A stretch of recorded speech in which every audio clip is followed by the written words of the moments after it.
ആ ആ ഇരിക്കട്ടെ. ലാബിൽ ചെക്ക് ചെയ്തല്ല അല്ലേ? ആ ഡോക്ടറെ. ആ ആർട്ടക്കിൽ തന്നെയല്ലേ പോയത്? ആ. എങ്ങനെയുണ്ട് സുധി? ഇപ്പൊ രാവിലെ വരുമ്പോഴുള്ളതിലും ആശ്വാസം ഉണ്ടോ? ഛർദിക്കാൻ വരവോ വയറ്റിൽ നിന്നൊക്കെ ഇപ്പൊ തോന്നണ്ടോ? അല്ല, ഈ ലാബിൽ ഇരുന്നപ്പോഴത്തേക്ക് ഇങ്ങനെ ഒരു അസ്വസ്ഥതയൊക്കെ പറഞ്ഞു, ഛർദിക്കാൻ വന്നതൊക്കെ പറഞ്ഞു. ഛർദിച്ചില്ല. പോണെന്ന് തോന്നും. ഒക്കെ പോണ്ട. ഓക്കെ, നമുക്ക് റിസൾട്ട് ഒന്ന് നോക്കട്ടെ. ആ ഇത് ഞാൻ സംശയിച്ചത് തന്നെയല്ല. എന്താ? ഇതേ ഹെപ്പറ്റൈറ്റിസ് എ ആണ്. ബിൽറൂബിന്റെ അളവ് കൂടുതലാണ്. അയ്യോ, ഇപ്പൊ ഓപ്പറേഷൻ വേണം ഡോക്ടറെ.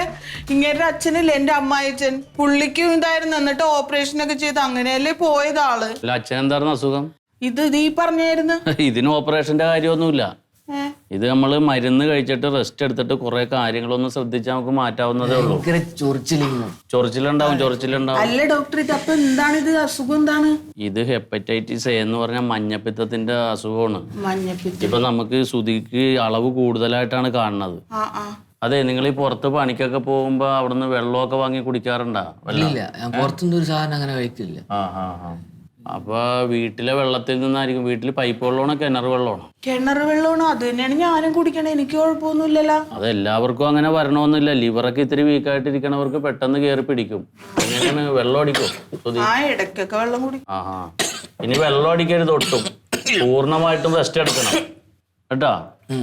പിന്നെ വീട്ടിലെ കിണർ വെള്ളത്തിന്റെ ഇതൊന്ന് പരിശോധിക്കണം നമുക്ക്.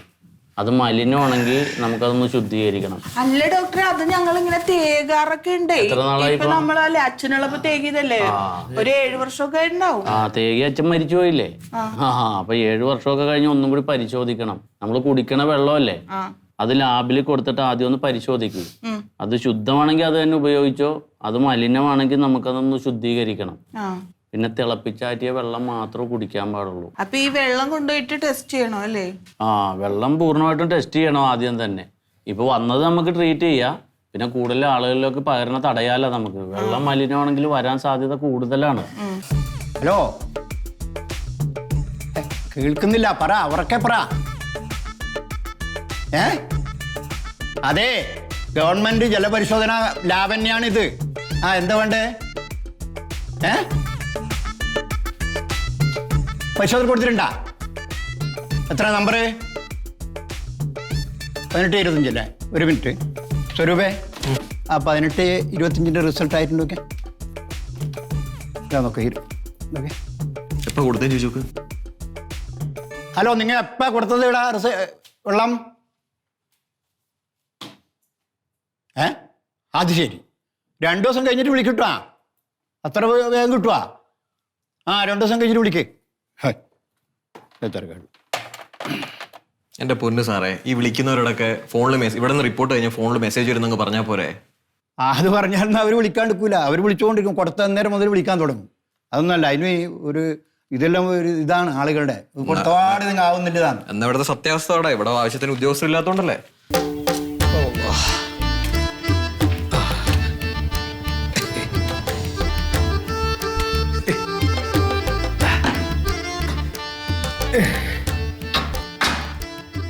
എന്താ പേര്?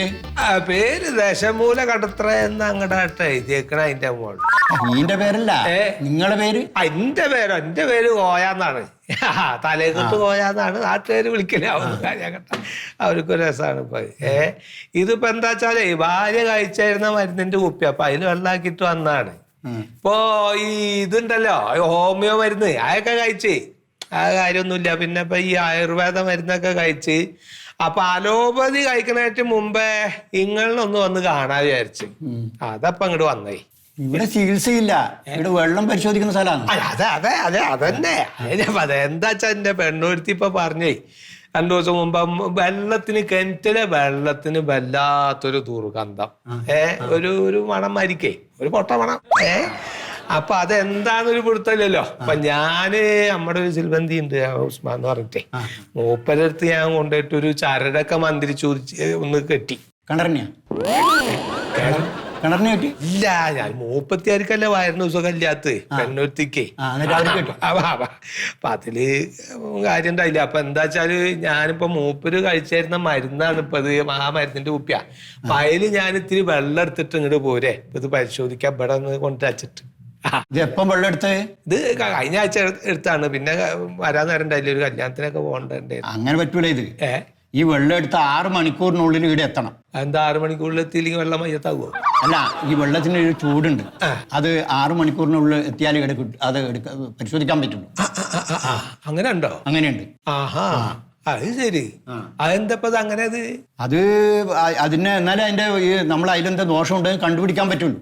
എന്ത് ദോഷം ഇപ്പൊ കിണറ്റിലെ വെള്ളത്തിന്? വെള്ളത്തിൽ അണുബാധ എന്തെങ്കിലും ഉണ്ടെങ്കിൽ അണുബാധ ഒന്നും ഉണ്ടാവില്ല. ഇതിപ്പോ ഈ ഇതുണ്ടല്ലോ, നമ്മുടെ ഈ അരിഷ്ടം ഒഴിച്ചു വെച്ചായിരുന്ന കുപ്പി എന്റെ പെണ്ണൂർത്തി കഴിച്ചായിരുന്നേ, അതിന്റെ കയ്പ് സഹിക്കാൻ പറ്റാണ്ട് അണുബാധ ഒക്കെ എപ്പോ മയ്യത്തായി ഉണ്ടാവും എന്ന് പറയും. ഇങ്ങനത്തെ കുപ്പിയിലൊന്നും കൊണ്ടുവന്നാ പോരാ, കുറച്ചും കൂടി പ്യൂർ ആയിട്ടുള്ള കുപ്പി കൊണ്ടുവരും. ഇതുപോലെ കള്ളിന്റെയും കുഴമ്പിന്റെയും കുപ്പിയിലൊന്നും കൊണ്ടുവരാ. കള്ളൊന്നല്ലോ ചങ്ങായി, മരുന്നല്ലേ അത് അരിഷ്ടം പറഞ്ഞ മരുന്നാണ്. എങ്ങനെ കള്ളാവണ? അണുമുക്ത ആയിട്ടുള്ളൊരു കുപ്പി ആയിരിക്കണം. അതിൽ 100 മില്യം വെള്ളം വേണം. ഈ 6 മണിക്കൂറിനുള്ളിൽ 2500 രൂപയുടെ ഫീസും അടക്കണം. എന്താ നിങ്ങൾ ഈ പറഞ്ഞ 2500 രൂപയൊക്കെ ഫീസ് എന്ന് പറഞ്ഞ? ഇന്റെ ശരീരത്തിൽ നിന്ന് രക്തം കുത്തിയെടുത്തിട്ട് കൊളസ്ട്രോള്, ഷുഗർ, പ്രഷർ ഒക്കെ പാടെ പരിശോധിച്ചിട്ട് 500 രൂപ ആയിട്ടില്ല. പിന്നെ ഇപ്പൊ ഈ ഒരു തുള്ളി വെള്ളം പരിശോധിക്കാൻ നിങ്ങൾക്ക് 2500 കാരണം പറഞ്ഞാലേ എവിടുത്തെ കഥ? പ്രൊസീജിയർ ഉണ്ട്. നിങ്ങൾക്കറിയോ ഇതിനകത്ത് ഫിസിക്കൽ ടെസ്റ്റ് നടത്തണം, കെമിക്കൽ ടെസ്റ്റ് നടത്തണം, ബാക്ടീരിയോളജിക്കൽ ടെസ്റ്റ് നടത്തണം. പോരാത്തതിന് 26 രാസജൈവ മൂലകങ്ങൾ ഉണ്ടോ എന്ന് ടെസ്റ്റ് ചെയ്യണം. അപ്പൊ അതിനൊക്കെ കൂടിയിട്ടാണ് ഈ 2500 രൂപ. അത് മാത്രല്ല, നിങ്ങളുടെ കിണറിലെ വെള്ളത്തിൽ ബാക്ടീരിയ ഉണ്ടോന്ന് മനസ്സിലാവും.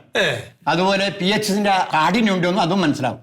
മറ്റേ TDSന്റെ അധികം ഉണ്ടോന്നും അതും മനസ്സിലാവും. അതിനൊക്കെ ടെസ്റ്റ് ചെയ്യാനാണ് ഈ പൈസ. അതെ, ഈ വക ഹലാക്കൊന്നും ഇപ്പൊ ഇൻഡോർത്തെ വെള്ളത്തിന്റെ ഇല്ല. ഉള്ള കാര്യം ഞാൻ അങ്ങോട്ട് പറയാമല്ലോ. 4 ഒന്നാം തരം കിണർ വെള്ളം തന്നെ അത്. പിന്നെന്താ വെച്ചാൽ ഇപ്പൊ മുറ്റൊക്കെ അടിക്കുമ്പോ വല്ല കരിയിലൊക്കെ അപ്പൊ അതിൽ വീണുണ്ടെങ്കിൽ ആയി, അത്ര തന്നെ ഉള്ളു. പിന്നെ ഒരു പിച്ചളയുടെ മൊന്ത അതിലേക്ക് വീണായിരുന്നു കുറെ നാൾ മുമ്പേ, അതന്നെ ആ കിണറ്റിലുള്ളു. അല്ലാണ്ട് വേറെ നിങ്ങളിപ്പോ ഈ പറഞ്ഞൊരു സംഗതി ഇപ്പൊ അതില് ഒന്നുമില്ല. നിങ്ങളിപ്പോ ഈ പറഞ്ഞ ആദ്യം ഒരു നല്ല ഒന്നാം തരം ഒരു പുതിയ കുപ്പിയില് നിങ്ങൾ ഈ പറഞ്ഞ അളവിൽ ഇപ്പൊ വെള്ളമൊക്കെ ഞാൻ കൊണ്ടുവരാം. പക്ഷെ ഈ കായ് ഒന്ന് കുറക്കണം. അത് ഞങ്ങൾക്ക് കുറക്കാൻ പറ്റൂല. സർക്കാർ തീരുമാനിക്കുന്ന വിലയല്ലേ നമ്മൾ പറയുന്നത്. ആ എന്ത് തീരുമാനം സർക്കാർ എന്താ ആൾക്കാരുടെ വെള്ളം കൂടി മുട്ടിക്കാൻ വേണ്ടിട്ട് ഇരിക്കുക? അങ്ങനെ അങ്ങോട്ട് 2500 എന്ന് പറഞ്ഞാൽ ഈ പാവപ്പെട്ട ആൾക്കാർക്ക് എടുത്തു തരാൻ പറ്റുന്നത് ഒരു തുള്ളി വെള്ളം പരിശോധിക്കാന്? ഏടോ തേങ്ങ നിങ്ങൾക്ക് പറ്റുവെച്ചെങ്കിൽ ചെയ്യാൻ പറഞ്ഞൊക്കെ ചെയ്യാൻ ഒരു അഡ്ജസ്റ്റ്മെന്റ് ഉണ്ടെങ്കിൽ പറഞ്ഞു തരും. ഉണ്ടോ? നടക്കോ? ഇതിനൊക്കെ രേഖ എന്ത് രേഖ ചെങ്ങായിയോളെ? നിങ്ങൾക്ക് ഇപ്പൊ ഇത് ചെയ്യാൻ പറ്റില്ല അത് പറയുന്നല്ല. നിങ്ങൾ നിങ്ങളുടെ സർക്കാർ പറഞ്ഞു കേട്ടോ അവിടെ കുത്തിയിരുന്നാളി എനിക്ക് പരിശോധിക്കണ്ടപ്പ അത് എന്തപ്പ അത്? ഒരു തുള്ളി വെള്ളം പരിശോധിക്കാൻ 2500 രൂപ തരണമെന്ന് പറഞ്ഞാല് ഇത് വേറെ സ്ഥലം കിട്ടുമോ? ഞാൻ നോക്കിയോട്ടെ. ആൾക്കാരുടെ രക്തം പരിശോധിക്കണോടത്ത് ഇത്ര കായില്ലാന്ന്. ഇത് പൈക്ക് അവിടെ കൊണ്ടുപോയി കൊടുക്കാൻ അറിയാണ്ടോന്നല്ല. ഞാൻ ഇപ്പൊ ഇങ്ങനെ ഒരു സ്ഥലം പറഞ്ഞപ്പോ ഇങ്ങോട്ട് വന്നാണ്. ഞാൻ പോണോടത്ത് തന്നെ പോയി നോക്കട്ടെ. എന്താ നിങ്ങളുടെ ഇപ്പൊ ഈ 2500 രൂപ വീടി വാശി പിടിച്ചിരിക്കുക വെച്ചാല് നിങ്ങൾ അവിടെ ഇരുന്നോളി നിങ്ങളുടെ സർക്കാരും. അല്ല പിന്നെ മറിമായം